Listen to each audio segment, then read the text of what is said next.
Christian Borch, il-ħabib tal-Prim Ministru Robert Abela u l-persuna li hu akkużat b'akkużi serji fil-qorti jinsab fuq quddiem biex jingħata tender ta' miljuni ta' euro biex jissupplixxi karozzi lill-istess qorti. Dan ifisser li l-imħalfin u l-maġistrati li quddiemhom hemm il-każ tal-akkużi serji ta' kidnapping ta' Borch jistgħu dalwaqt ikunu qed jinstaqu f'karozzi ta' Christian Borch innifsu. L-Aġenzija għas-Servizzi tal-Qorti, l-entità li tamministra l-Qorti, tinsab għaddejja bi proċess ta' evalwazzjoni li jista' jwassal biex Princess Operations Limited tingħata kuntratt ta' 2.5 miljun euro għal kiri ta' 48 karozza plug-in hybrid biex jintużaw mill-membri tal-ġudikatura u l-familji tagħhom. F'konferenza tal-aħbarijiet li fiha il-ħabib ta' Christian Borch, Robert Abela, semma kemm il-darba li se jiġilet kontra l-kriminalità u li daħal sistemi robusti li jġildu kontra l-kriminalità, il-Prim Ministru kien mistoqsi jekk l-allegat kriminal hux se jingħata it-tender biex jissupplixxi lill-qorti bl-imsemmija karozzi. Christian Borch jew il-kumpanija tiegħu hemm proċess ta' evalwazzjoni illi jien informat jinsab għaddej. U għal darbohra nerġa' nwieġbek bl-istess mod li weġibt il-Jacob aktar qabel. Għal-ħares jien kelli bħala gvern nipprova ninterferixxi f'dak il-proċess.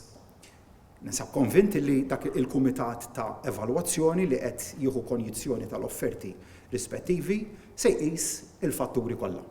Se jqis il-fattur fost oħrajn li qed nitkellmu dwar 48 vettura li jridu jservu lill-korp tal-ġudikatura jekk hemmx kompatibilità bejn min qiegħed jagħmel l-offerta tiegħu għas-servizz li qiegħed jiġi propost li jiġi ipprovdut, hemm numru ta' kriterji li jrid jarhom l-Evaluation Committee. Min issa nkun jien illi nindaħal f'dak il-kriterji, żgur li mhux se nkun jien illi nindaħal f'dak il-proċess tal-għażla.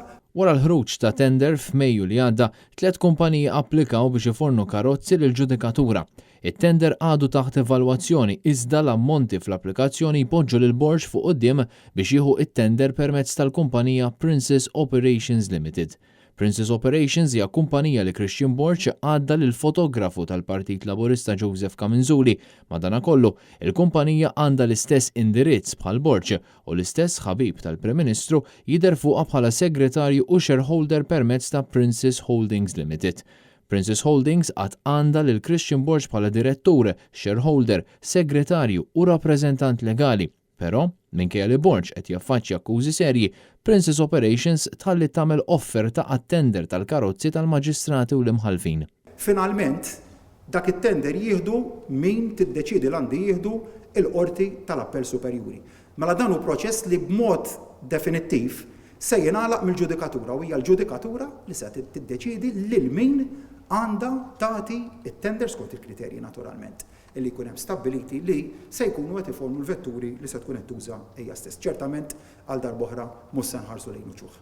Apart il-proċeduri fil-qorti li se jkomplu fil-ġimgħat li ġejjin fuq allegat kidnapping, Borch huwa rrappurtat li jinsab taħt investigazzjoni dwar diversi allegati rackets kriminali. Fl-aħħar xhur, Christian Borch u Robert Abela spiċċaw f'kontroversja kbira dwar deal ta' proprjetà f'Ħażabbar li minnu il-Prim Ministru allegatament daħħal 45,000 euro.